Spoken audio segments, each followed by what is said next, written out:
तो कहानी शुरू होती है साउथ कोरिया के एक छोटे से शहर से, जहाँ एक जगह पर हम कुछ स्टूडेंट्स को देखते हैं। उनके स्कूल ड्रेस देखकर साफ समझ में आ रहा था कि वो दो अलग अलग स्कूल्स के स्टूडेंट्स हैं। वो थे दो अलग अलग बॉयज ग्रुप्स के मेंबर्स। अब ये दोनों ग्रुप्स आमने सामने खड़े थे। वो कुछ ऐसे स्टूडेंट्स थे जो पढ़ाई छोड़कर गैंगस्टर बनना ज्यादा पसंद करते थे। हालांकि उनमें कुछ अच्छे स्टूडेंट्स भी थे जो पढ़ाई में बहुत अच्छे थे, लेकिन हालात के दबाव में उन्हें भी इस गैंग ग्रुप में ज्वाइन होना पड़ा। अब इन दोनों ग्रुप्स के बीच काफी समय से झगड़ा चल रहा था। यहाँ दोनों ग्रुप लीडर्स आपस में बहस कर रहे थे। उनमें से एक लीडर का नाम था सून और दूसरे का नाम था हेसिक। सून अपने स्कूल का सबसे पॉपुलर फाइटर था और वो एक ब्रिलियंट स्टूडेंट भी था। अपनी क्यूटनेस और साहसिकता के लिए वो पूरे स्कूल में बहुत पॉपुलर था। पर दूसरी तरफ हेसिक एकदम घमंडी और बदमाश तरह का लड़का था। हालांकि वो स्वभाव से बहुत डरपोक था, फिर भी उसने कुछ ताकतवर स्टूडेंट्स को अपना दोस्त बना लिया था। साथ ही उसने ऐसे कुछ स्टूडेंट्स भी जोड़े जो उसकी तरफ होकर लड़ाई लड़ते थे। अपनी ताकत से वह अपने बल का प्रदर्शन करता था और हमेशा कमजोर किस्म के स्टूडेंट्स के पीछे पड़ा रहता था। उसकी और उसकी ग्रुप की वजह से स्कूल का कोई भी स्टूडेंट ठीक से पढ़ाई नहीं कर पाता था। जब सून को ये बात पता चली तो उसने एक दिन हेसिक को धमकी दी। अब हेसिक ने अपने साथियों से कहा कि वे सून को मार डालें, लेकिन सून इतना अच्छा फाइटर था कि उसने एक एक करके हेसिक की टीम के हर एक मेंबर को हरा दिया। फिर बारी आई हेसिक की, पर हेसिक अच्छी तरह जानता था कि वह किसी भी हालत में सून से लड़कर नहीं जीत पाएगा, इसलिए उसने किसी तरह बात घुमाकर वहाँ से भागना ही ठीक समझा। भागने से पहले सून ने उसे कहा, तू अपनी ये बदमाशी बंद कर, अपनी फालतू की शोरगुल कभी मेरे सामने मत दिखाना। तुम्हारी ताकत कितनी दूर तक है मैं अच्छी तरह जानता हूँ, इसलिए मैं तुम्हें अभी भी एक मौका दे रहा हूँ। अच्छा बन जाओ, दूसरों की जिंदगी में टांग अड़ाकर मत रहो, पढ़ाई ठीक से करो, वरना तुम्हारी हालत बहुत अच्छी नहीं होगी। इसके बाद हेसिक वहाँ से चला गया। इस घटना के बाद कुछ दिनों का समय गुजर गया। फिर भी हेसिक अब भी सून पर बहुत गुस्से में था। वो हर वक्त प्लान बना रहा था कि कैसे सून को शिकस्त दी जाए। एक दिन उसने जेसान नाम के एक लड़के पर बहुत मारपीट कर दी। असल में ये जेसान सून का सबसे अच्छा दोस्त था, सिर्फ दोस्त ही नहीं, सून के लिए वह भाई जैसा था। सून जेसान से बहुत प्यार करता था और यह बात हेसिक अच्छे से जानता था, इसलिए बदला लेने के लिए उसने जेसान को मार डाला। जेसान तब अपने दोस्त सून को सब कुछ खुलकर बता देता है और बताता है कि हेसिक ने उसे बहुत मारा। यह सुनकर सून को हेसिक पर बहुत गुस्सा आता है और वह निर्णय लेता है कि अब हेसिक को वह सबक सिखाएगा। वह जेसन से कहता है, उसने तुझ पर हाथ उठाने की इतनी हिम्मत कैसे की, अब मैं उसे कतई छोड़ेगा नहीं।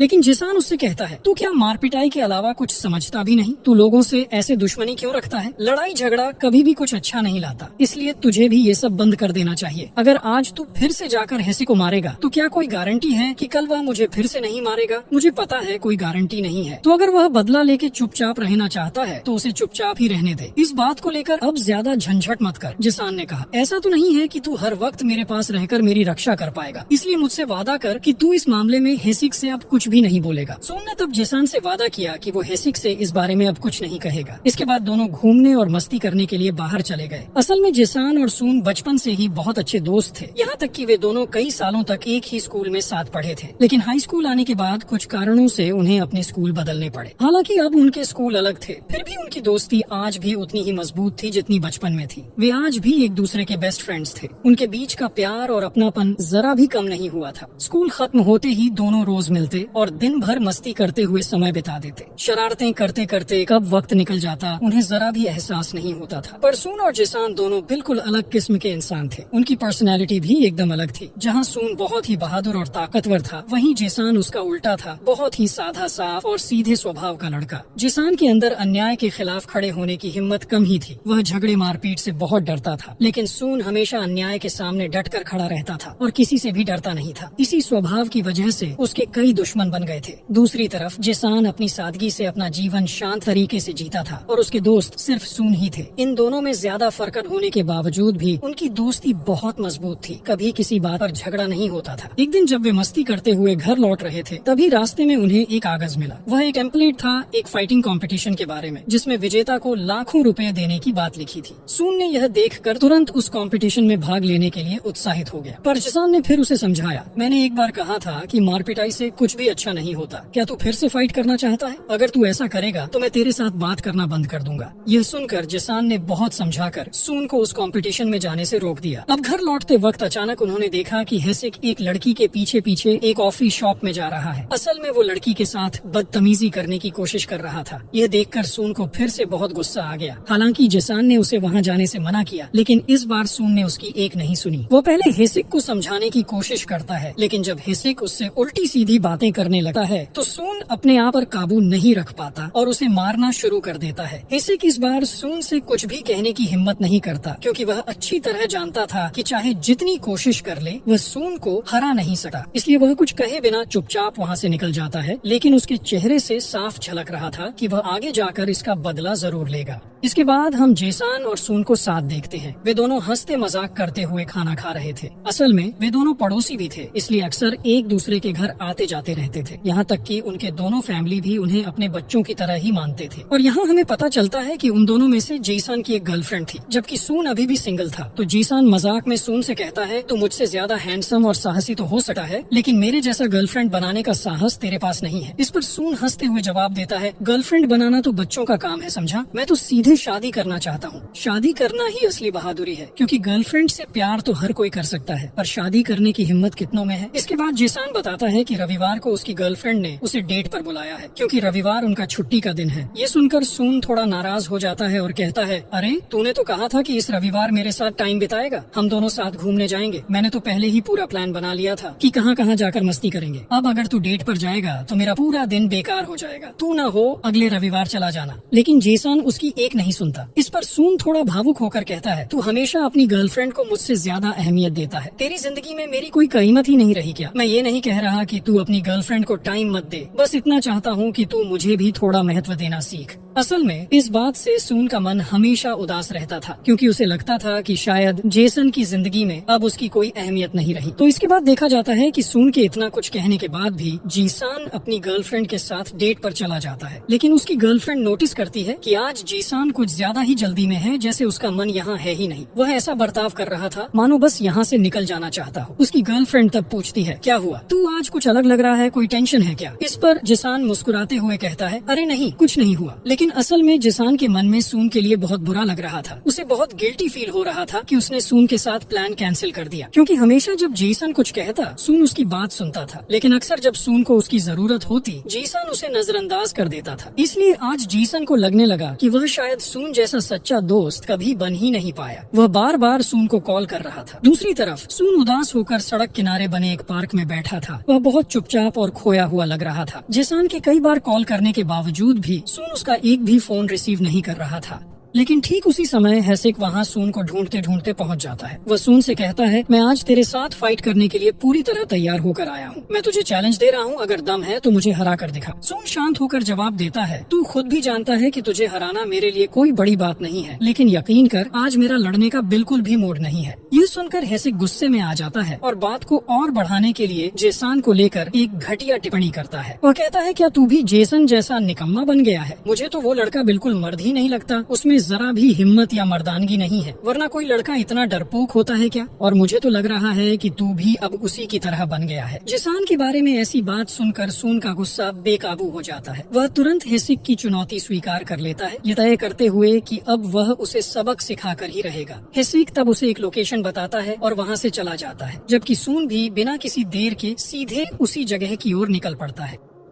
लेकिन वहाँ पहुँचने पर पता चलता है कि हेसिक ने असल में शहर के कुछ गैंगस्टर्स को हायर कर रखा था, जो लड़ाई में बहुत एक्सपर्ट थे। वो पूरी तरह से प्लान करके आया था कि आज सून को मार डाला जाएगा। फिर भी सून बिल्कुल भी नहीं डरता। वह बेधड़क होकर हेसिक और उसके साथियों से लड़ पड़ता है। सून हंसते हुए उन सबको आराम से हराने लगता है। एक एक करके वे सब उसके आगे हार मानते हैं। तभी वहाँ वे दो हायर्ड गैंगस्टर्स आते हैं, जिनका नाम था मैड बॉय और जोसेफ। ये दोनों बहुत खतरनाक गुंडे थे। जोसेफ मैड बॉय से कहता है कि सून जैसे किसी लड़के को हराने के लिए मैं अकेले काफी हूँ, तुम बीच में मत आओ। फिर जोसेफ सीधे सून के पास आकर उसे फाइट के लिए चैलेंज करता है और सून बिना हिचकिचाहट उसका चैलेंज स्वीकार कर लेता है। इसके बाद जोसेफ सून को एक पुराना घर के अंदर ले जाता है और थोड़े ही समय में उनकी लड़ाई शुरू हो जाती है। जोसेफ भी सून की तरह बहुत अच्छा फाइटर था, इसलिए उनकी लड़ाई बहुत इंटेंस और कड़ा मकड़ा हो रही थी। लेकिन एक समय के बाद सून जोसेफ को हरा देता है। जोसेफ लाख कोशिशों के बावजूद सून से बच नहीं पाता। फिर वह चिल्लाकर मैड बॉय को बुलाता है। मैड बॉय उस वक्त वहाँ आता है और सून पर टूट पड़ता है। असल में उसे मैड बॉय इसलिए कहा जाता है क्योंकि जब वह किसी को मारना शुरू करता है तो पागलों की तरह मारता रहता है। वह भी बहुत ही कुशल फाइटर था, लेकिन सून पहले से ही कई लोगों के साथ लंबी लड़ाई में थक चुका था। इसलिए जब मैड बॉय उसे बेरहमी से मार रहा था तो वह ज्यादा प्रतिरोध नहीं कर पा रहा था। इस कारण मैड बॉय और जोसेफ दोनों मिलकर उसे भयानक तरीके से पीट रहे थे। दूसरी तरफ हम जीसन को देखते हैं। जब सून कोई भी फोन नहीं उठा रहा था तो जीसन अपनी गर्लफ्रेंड को कुछ बहाने देकर वहाँ से निकल आया। उसके बाद वह लंबे समय से सून से कांटेक्ट करने की कोशिश कर रहा था, लेकिन सून ने एक भी कॉल रिसीव नहीं किया। फिर जिसान हर उस जगह पर गया जहाँ सून हो सकता था, लेकिन हर जगह खोजने के बाद भी उसे सून नहीं मिला। अंततः वह उस पुराना घर के पास पहुँच गया। शायद सून वहीं फाइट करने के लिए आया था। असल में ये जगह खास तौर पर फाइटिंग के लिए जानी जाती थी। जिसान घर के अंदर से कुछ आवाजें सुनता है तो धीरे धीरे अंदर जाकर छुप कर देखने लगता है कि अंदर क्या हो रहा है। लेकिन जो सीन उसने देखा उसे देख जिसान की रूह कांप उठती है, क्योंकि वह देखता है कि मैड बॉय सून को इतनी बेरहमी से मार रहा है कि वह पूरी तरह खून से लथपथ हो गया है और मैड बॉय अभी भी उसे इतनी मार रहा है कि सून अब कुछ ही समय में अपने होश खो देगा। जिसान को तो मन कर रहा था कि वह सबको धड़ल्ले से मार दे, लेकिन वह मैड बॉय और जोसेफ को अच्छी तरह जानता था और उन्हें पहले से ही बहुत डरता था, इसलिए वह उनके सामने खड़े होने की हिम्मत नहीं कर पा रहा था। कई बार जिसान अपनी हिम्मत जुटाकर अंदर जाने की कोशिश करता, लेकिन बार बार उसका डर उसे रोक देता। कई प्रयासों के बावजूद वह उनके सामने नहीं जा पाता, इसलिए वह छुप कर बैठा बहुत जोर से रोने लगा, क्योंकि वह अपने दोस्त सून को अपने भाई की तरह चाहता था। सून पर हर चोट जैसे सीधे उसके अपने शरीर पर लग रही हो। वह जोर जोर से रोने लगा, लेकिन डर के कारण अपना मुंह हाथों से दबा लेता ताकि कोई उसकी आवाज न सुन पाए। इसी बीच मैड बॉय और जोसेफ सून को इतना पीट देते हैं कि उसकी हालत बेहद खराब हो जाती है। फिर वे दोनों वहाँ से चले जाते हैं, लेकिन उसी समय हेसिक वहाँ आ जाता है। वो सून को गालियाँ देते हुए मारना शुरू कर देता है। जो गुस्सा उसने सून पर हमेशा रखा था वह आज पूरी तरह निकाल देता है। जिसान अपनी आँखों से यह सब देख नहीं पाता, इसलिए वह वहाँ से नजरें फेर लेता है और दूर बैठकर चुपचाप रोता है। तभी जब हेसिक सून को मार पीट कर थक जाता है तो वह वहाँ से चला जाता है। सौभाग्य से सून का अभी भी होश बचा रहता है। वह अपना फोन चेक करता है और देखता है कि जेसन ने उसे कई बार कॉल किया हुआ है। फौरन सून मदद के लिए जेसन को कॉल करता है, पर जेसन अपने आप से बहुत शर्मिंदा था। उसे अपनी ही कायरता पर घृणा हो रही थी। उसे लगता था कि बचपन से उसका जो दोस्त सून ने उसके लिए क्या क्या किया, आज वह उसकी मदद के वक्त भी नहीं जा सका। उसने अपने बचने के लिए अपने दोस्त की अनदेखी की। अब कौन सी हिम्मत लेकर वो सून के सामने जाएगा। इसीलिए जिसान शर्म के मारे सून की कॉल रिसीव नहीं करता और बार बार आने वाली कॉल्स काट देता है। सून की हालत देखकर जिसान को जबरदस्त गिल्टी फील होने लगता है। वह खुद को मार डालने की इच्छा तक करने लगता है। उसे लगता है कि उसके जैसे कायर इंसान का जीने का कोई हक नहीं है। वह बार बार खुद को दोष देता है, सोचते हुए कि वह क्या किस्म का आदमी है जिसमें एक भी हिम्मत और ताकत नहीं, जो अपने करीबियों को बचाने की काबिलियत तक नहीं रखता और बस समाज का बोझ ही है। उस घटना के बाद करीब 2 महीने बीत जाते हैं और इन 2 महीनों में जिसान ने एक भी बार सून के सामने आने की हिम्मत नहीं की। उसने उससे एक शब्द तक नहीं कहा। सून ने उसे 1000 बार कॉल और टेक्स्ट किए, लेकिन जीसान ने कभी कोई जवाब नहीं दिया। यहाँ तक कि जब सून उससे मिलने उसके घर तक गया तब भी जीसान ने दरवाजा तक नहीं खोला। ऐसे ही एक दिन अचानक सड़क पर दोनों दोस्तों का आमना सामना हो जाता है। अब सून लगभग पूरी तरह से ठीक हो चुका था, लेकिन जिसान अब भी शर्म के मारे उसकी आंखों में देखने की हिम्मत नहीं जुटा पा रहा था। उसका तो मन कर रहा था कि वह वहाँ से भाग जाए, लेकिन सून जीसन को देखकर बहुत गुस्से में आ जाता है। वह समझ ही नहीं पा रहा था कि जीसन उसके साथ ऐसा व्यवहार क्यों कर रहा है। इसलिए वह उससे गुस्से में कहता है, क्या तू सच में मेरा दोस्त है? तू इतने सेल्फिश कैसे हो गया? तुझे पता भी है कि मेरे साथ क्या क्या हुआ। मैंने कितनी तकलीफों में ये दिन काटे, लेकिन तूने एक बार भी मेरी खबर तक नहीं ली। बता, तू मुझसे अचानक ऐसा क्यों कर रहा है? क्या तू किसी मुसीबत में है या किसी ने तुझे डराया है कि तू मुझसे बात भी न करे? उनकी ये सारी बातें सुनकर जिसान कुछ देर तक बिल्कुल चुप रहता है। माहौल में सन्नाटा छा जाता है, लेकिन कुछ देर बाद आखिरकार जिसान बोलता है, क्या तू अभी भी छोटा बच्चा है सून, जो अब तक कुछ भी नहीं समझता? अगर कोई इंसान तेरे कॉल्स नहीं उठा रहा, तेरे सामने आने से बच रहा है, तो इसका मतलब साफ है कि वो इंसान अब तुझे पसंद नहीं करता। मेरी जिंदगी की सबसे बड़ी गलती यही थी कि मैंने तुझे अपना दोस्त समझ लिया। तू और मैं, हम दोनों बिल्कुल अलग दुनियाओं के लोग हैं, इसलिए आज से हमारी दोस्ती हमेशा के लिए खत्म। तू हर वक्त किसी न किसी झगड़े में पड़ता है, जरा जरा सी बात पर तू लड़ाई करने चला जाता है और हर बार तेरी वजह से मुश्किलों में फंसना पड़ता है मुझे। सोच, तेरी वजह से कितनी बार मैं लोगों से पिटा हूँ। अब और नहीं सून, आज के बाद हमारे बीच कोई रिश्ता नहीं रहेगा और मैं तुझे दोबारा अपनी आंखों के सामने भी नहीं देखना चाहता। इतना कहकर जिसान वहाँ से चला जाता है बिना पीछे मुड़े। असल में जिसान सून को तकलीफ पहुँचाना चाहता था ताकि वह कभी भी उसके पास न आए, लेकिन जिसान की बातों से सून को बहुत दर्द हुआ। उसने हमेशा सून को अपने भाई की तरह चाहा था और आज जीसन ने उसे चोट देकर अपनी जिंदगी से दूर कर दिया। यह बात सून को बिल्कुल भी स्वीकार नहीं हो रही थी। फिर भी सून ने ठान लिया कि वह अब कभी कभी जेसान के सामने नहीं जाएगा।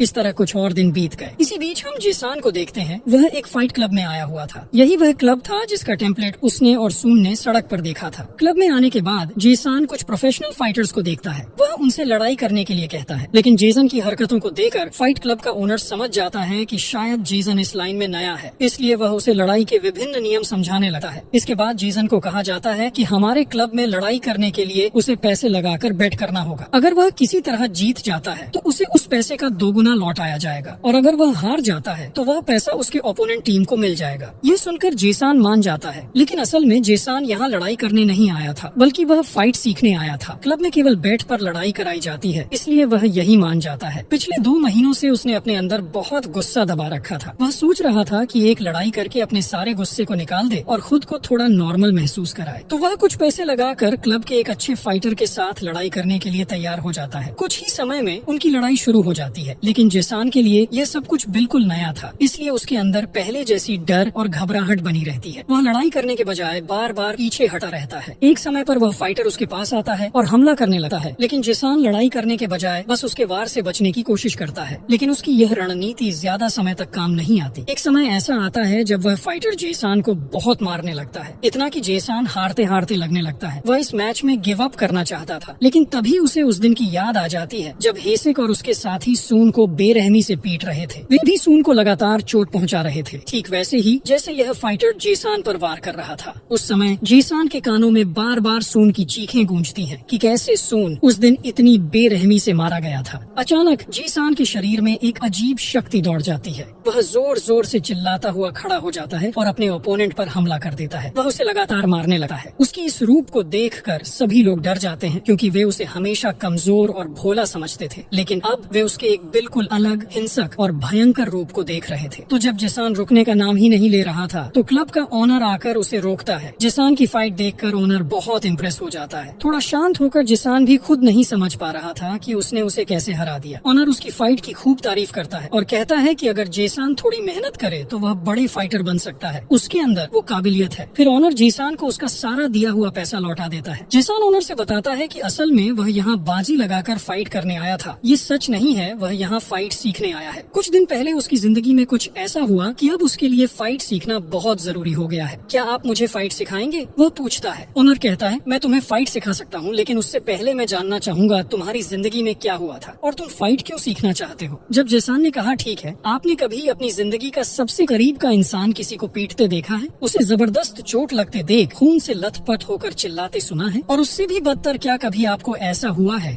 कि आप किसी अपने के दर्द को देखकर छुपे रहे? आपका डर आपको काबू कर गया हो और आप उस सबसे करीबी इंसान के सामने खड़े नहीं हो पाए?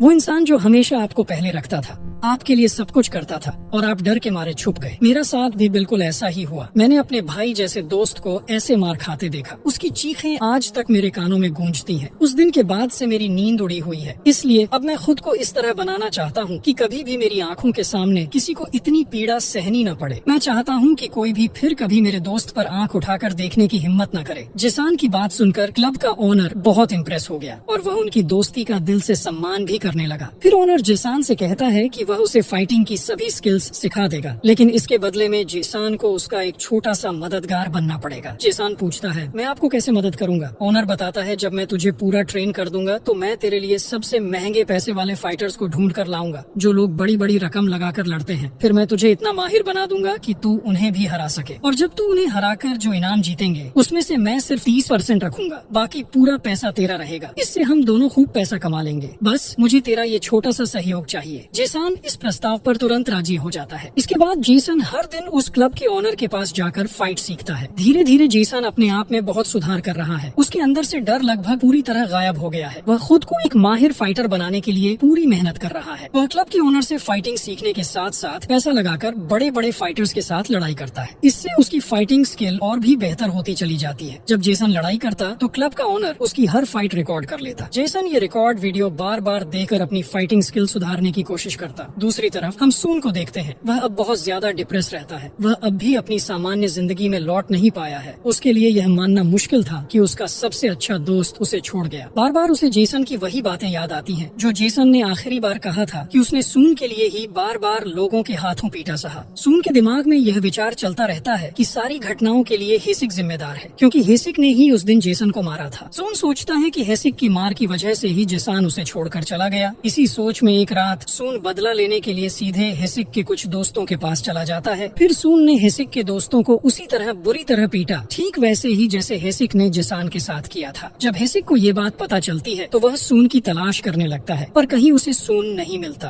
अंत में वह सून की तलाश में जेसन के स्कूल तक चला जाता है और जेसन से पूछता है कि सून अब कहाँ है। लेकिन जेसन यहाँ हेसिक से कह देता है कि सून के साथ तो उसकी दोस्ती तो बहुत पहले ही खत्म हो गई थी, इसलिए वह सून के बारे में कुछ नहीं जानता। और सच भी यही था कि हेसिक ने खुद भी काफी दिनों से सून को जेसन के साथ नहीं देखा था, इसलिए वह जेसन की बात पर यकीन कर लेता है। अब जेसन अक्सर लड़ाइयों में भाग लेने की वजह से उसके चेहरे पर लड़ाई के निशान बैठे होते हैं। ये देखकर हेसिक फिर उसी तरह उसकी छुटकी लेता है और बात बात पर उसे मारने की नौबत भी ला देता है। फिर हेसिक उसे कहता है, तेरे जैसे डरपोक का दोस्त रखना ही बेहतर नहीं। मुझे क्या लगता है, तेरा तो जन्म ही मार खाने के लिए हुआ था। एक बार अपनी शक्ल देख, शायद किसी मेरे जैसे इंसान ने तुझे पहले भी पीटा होगा, पर सच्चाई पूछो तो आज तुझे देखकर कुछ दया सी लग रही है, इसीलिए आज कुछ नहीं कहा। इसके बाद हेसिक अपने साथियों के साथ वहाँ से चला जाता है, लेकिन हेसिक की इतनी अपमानजनक हरकतों के बावजूद जेसन चुपचाप सब सह लेता है। आज भी वह हेसिक को कुछ नहीं कहता। दूसरी ओर हम सून को उसके क्लासरूम में देखते हैं। वहाँ एक क्लासमेट उसे पसंद करता है और सून के बैग में एक चिट्ठी रखने की कोशिश कर रही होती है, लेकिन उसी समय सून वहाँ पहुँच जाता है और चिट्ठी उसके हाथ लग जाती है। सून तुरंत लड़की से चिट्ठी के बारे में पूछता है। लड़की पहले झूठ बोलकर बात घुमा देती है, लेकिन अंत में सच बताती है कि वह बहुत समय से सून को पसंद करती थी और आज उसने हिम्मत करके उसके लिए यह चिट्ठी लिखी। सून को लड़की की बातों में बुरा नहीं लगता, क्योंकि वह बहुत सरल और सहज स्वभाव की थी। सून उसे बताता है कि फिलहाल वह अपने जीवन की स्थिति के कारण डेटिंग के लिए तैयार नहीं है, लेकिन वह अभी उसके दोस्त बनना चाहता है। फिर सून लड़की से पूछता है कि क्या वह इस कठिन समय में उसके साथ रहेगी। लड़की बहुत खुश होती है और समझ जाती है कि सून भी उसे पसंद करने लगा है। यहीं से वे दोनों एक दूसरे के बहुत अच्छे दोस्त बन जाते हैं। दूसरी तरफ हम जेसन को देखते हैं, जो उस क्लब के ओनर के साथ था। अब जेसन लगभग हर दिन एक एक करके फाइट करता है और हर फाइट जीतने के बाद वे दोनों मिलकर इनाम की रकम बांट लेते हैं। लगातार इतनी सारी फाइट जीतने के बाद जेसन में बहुत आत्मविश्वास आ गया था। वह ओनर से कहता है कि उसने पहले कहा था कि जब वह एक माहिर फाइटर बन जाएगा तो वह उसके लिए सबसे बेहतरीन फाइटर को लाएगा, और अब जेसन को विश्वास है कि उस समय का इंतजार खत्म हो गया है, इसीलिए वह चाहता है कि ओनर वह फाइटर ले आए। ओनर कहता है, मैं जानता हूँ एक ऐसा फाइटर जो बेहद शक्तिशाली है। अब तक उसने किसी से फाइट हार नहीं मानी, लेकिन मुझे एक बात की चिंता है, अगर तुम उसके साथ फाइट करने जाओ और तुम्हें बहुत बड़ा नुकसान हो जाए तो। लेकिन जेसन अब खुद को पूरी तरह परखना चाहता था कि वह हर चुनौती का सामना करने के लिए तैयार है या नहीं, इसलिए वह ऑनर से कहता है कि वह फाइटर को तुरंत ले आए। अगले ही दिन ऑनर वह फाइटर को लेकर आता है और जल्दी ही फाइट का व्यवस्था कर देता है। फाइट शुरू होने से पहले लोग दोनों पर पैसे लगाते हैं, लेकिन ज्यादातर लोग उस ताकतवर फाइटर पर पैसा लगाते हैं, क्योंकि उसने अब तक कोई मैच नहीं हारा था। फिर भी क्लब के ओनर को पूरा विश्वास था कि इस फाइट में जेसन जीत जाएगा, इसलिए उसने अपनी सारी रकम जेसन पर लगाई। फिर दोनों के बीच फाइट शुरू हो जाती है, लेकिन उस फाइटर की हर पंच बहुत ताकतवर थी। शुरू में जेसन ये समझ ही नहीं पा रहा था कि उसके साथ कैसे लड़ा जाए, इसके कारण वह लगातार पिटता रहता है और फाइटर उसे हमला करने का मौका ही नहीं देता। जेसन को इतनी पिटाई खाते देखकर क्लब का ओनर बीच में ही फाइट रोकना चाहता था। उसका डर था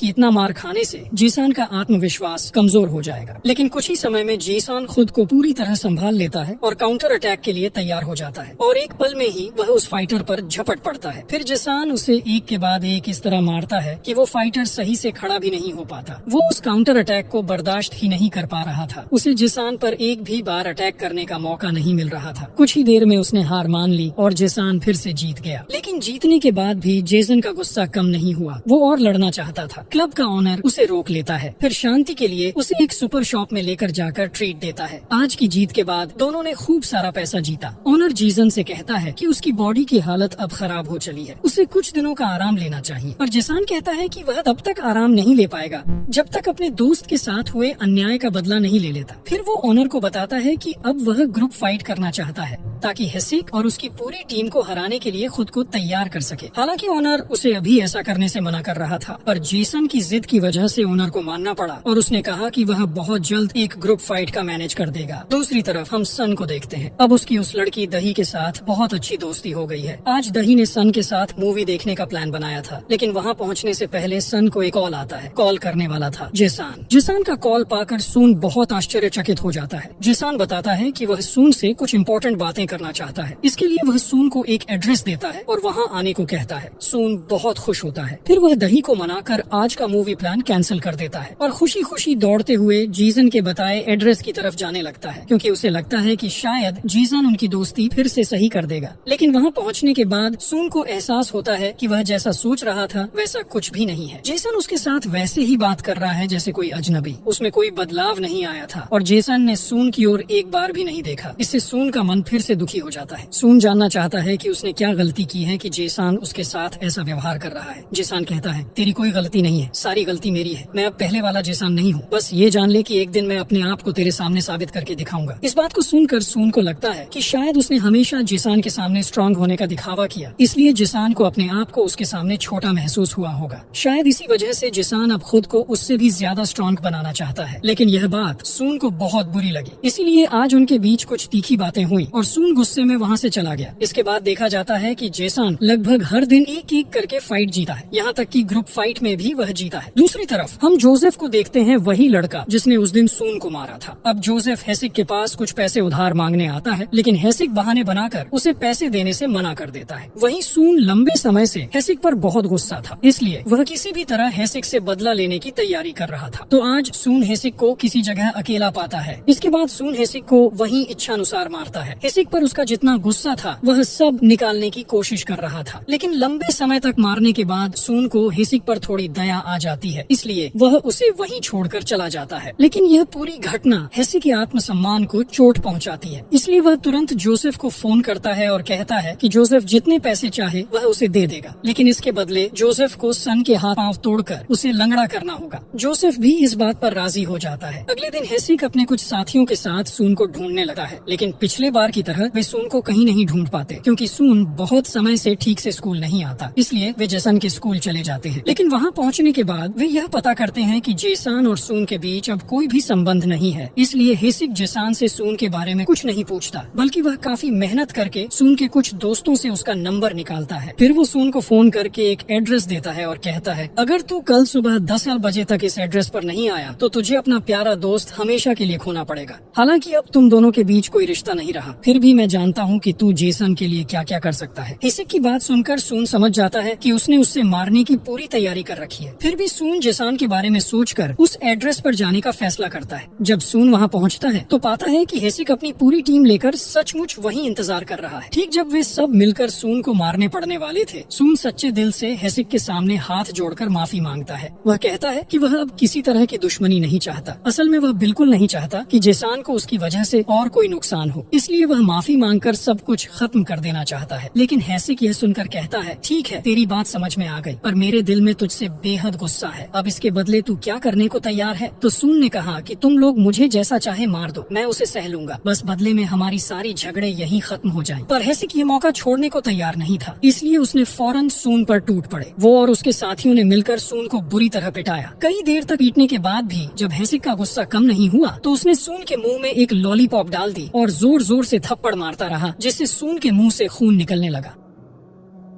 इतने समय तक यातना देने के बाद जब वे लोग वहाँ से जाने ही वाले थे, तभी एक मास्क पहने हुए लड़का आ गया। किसी को समझ नहीं आया कि वह कौन है। मास्क हटने पर पता चला कि वह असल में जेसन था। जेसन को देख हेसिक और उसके साथी हंसने लगे। फिर हेसिक जेसन से कहता है, अच्छा यहाँ से निकल जा, वरना तुझे भी तेरे दोस्त जैसा ही हाल होगा। देख ले मैंने तेरे दोस्त का क्या हाल किया है। तो जेसन जैसे ही सून की ओर देखता है, उसका गुस्सा और नियंत्रण खो देता है। वह एक एक करके सभी को लगातार मारता है, इतना कि कोई भी ठीक से हिल नहीं पा रहा था। इसी बीच हेसिक ने जोसेफ को बुलाया। जोसेफ वहाँ पहुंचकर जेसन से लड़ने जाता है। हालांकि जोसेफ बहुत अच्छा फाइटर था, लेकिन जेसन के सामने उसका कोई मुकाबला नहीं था। जेसन ने पिछले कई महीनों की लगातार प्रैक्टिस और नई नई फाइटिंग तकनीकों का उपयोग करते हुए जोसेफ को वैसा ही हराया जैसे पहले सून को हराया था। जोसेफ हारने के बाद मैड बॉय आता है। मैड बॉय पागलों की तरह जेसन पर टूट पड़ता है। लंबे समय तक लड़ने के बावजूद जेसन अपने गुस्से और साहस से लड़ाई जारी रखता है। हालांकि मैड बॉय हार मानने को तैयार नहीं था और एक पल ऐसा आया जब लग रहा था कि जेसन हार जाएगा, लेकिन ठीक उसी समय वहाँ पहुँच जाता है जेसन का क्लब ओनर। जेसन और उसके क्लब ओनर मिलकर मैड बॉय से लड़ते हैं, लेकिन एक पल ऐसा आता है जब मैड बॉय क्लब ओनर को गर्दन में इतनी जोर से मारता है कि ओनर अब लड़ने लायक नहीं बचता। इस अवसर का फायदा उठाकर मैड बॉय और जोसेफ मिलकर जेसन पर हमला करते हैं। जेसन अब पूरी तरह थक चुका था और मैड बॉय के वार का सामना नहीं कर पा रहा था। अंततः वह वहीं गिर पड़ता है। दूसरी ओर सून भी अपनी स्थिति में बहुत कमजोर था और सही से हिल भी नहीं पा रहा था, लेकिन जेसन की हालत देखकर वह उठकर मैड बॉय के पास जाता है। सून मैड बॉय से माफी मांगता है और उसे रिक्वेस्ट करता है कि जेसन को और न मारे। साथ ही सून वचन देता है कि आज के बाद वह किसी भी लड़ाई या झगड़े में शामिल नहीं होगा। मैड बॉय और जोसेफ दोनों इतने थक चुके थे कि अब उनके पास लड़ाई करने की ताकत भी नहीं थी। उन्होंने सून की बात मान ली और वहाँ से चले गए। अब वहाँ सिर्फ सून और जेसन बचे थे। जेसन अब सून के सामने रोते हुए माफी मांगता है। वह सून को बताता है कि उसने इतने समय तक ऐसा व्यवहार क्यों किया। वह बताता है कि उस दिन वह बहुत डर गया था और अपने डर के कारण वह अपने दोस्त सून को मार खाता देख भी उसे बचाने की हिम्मत नहीं जुटा पाया। इसके लिए वह खुद से बहुत लज्जित महसूस कर रहा था और उसके अंदर इतना डर बैठ गया था कि वह सून की आंखों में भी नहीं देख सका था। इसके बाद जेसन ने खुद से वादा किया कि जब तक वह अपने दोस्त के पास खड़ा होकर उसे बचाने की हिम्मत नहीं जुटा लेता, तब तक वह सून से कोई संपर्क नहीं करेगा। इसी कारण उसने इन महीनों में खुद को तैयार करने के लिए फाइटिंग सीखी और खुद को पूरी तरह बदल लिया। जब सून यह जानता है कि जेसन सिर्फ इसलिए उसके साथ बात नहीं कर रहा था और उसने सिर्फ उसके लिए ही खुद को बदल लिया, तो सून को समझ में आता है कि उसका दोस्त भी उसे उसी तरह निस्वार्थ प्यार करता है जैसे वह जेसन से करता है। इस एहसास से दोनों बहुत इमोशनल हो जाते हैं, लेकिन थोड़ी देर बाद अपने चेहरे की हालत देखकर दोनों हंसने लगते हैं और माहौल हल्का हो जाता है। कई दिनों के बाद जेसन और सून के बीच का रिश्ता पूरी तरह से पहले जैसा हो गया है। दोनों अब अपने सिंपल जिंदगी में लौट आए हैं। हालांकि जिन घटनाओं से वे गुजरे, उन्होंने उन्हें एक इम्पोर्टेंट बात समझा दी है। जीवन में चाहे कुछ भी हो जाए, सच्चे दोस्त वही हैं जो एक दूसरे के लिए अपने जिंदगी की बाजी लगाने को भी तैयार हों। इस समझ और अनुभव के कारण उनका दोस्ताना अब विश्वास और भरोसे से परिपूर्ण हो गया है और इसी विश्वास, समझ और निस्वार्थ प्यार के साथ यह सुंदर कहानी खत्म होती है।